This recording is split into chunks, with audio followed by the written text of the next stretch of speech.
Ayan po mga kapatid, magandang gabi po sa inyong lahat. At narito naman po ako at muling magbabalik upang may ihatid na orasyon. Yan, ang orasyong ito mga kapatid ay napakasubok na. Ang tinatawag na orasyon na sumbalik sa birada ng mahika. Yan, kung kayo ay nagkukumbati espiritual, kailangan po ninyo itong usalan ng pangrabwelta mga kapatid.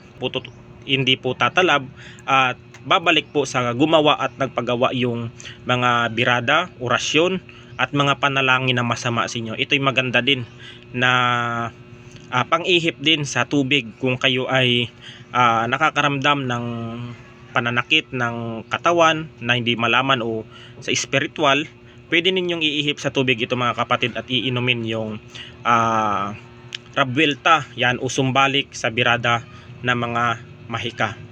Yan po mga kapatid, itong orasyon na ito ay ilalagay ko dyan sa taas.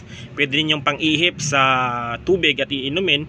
Pwede rin ninyong iihip sa inyong pang-ipit o sa posporo kung kayo ay nagkukumbati espiritual o sa inyong mga pandakaki, para po ang lahat ng birada ng inyong mga kalaban ay babalik sa gumawa at nagpagawa. Ilalagay ko po dyan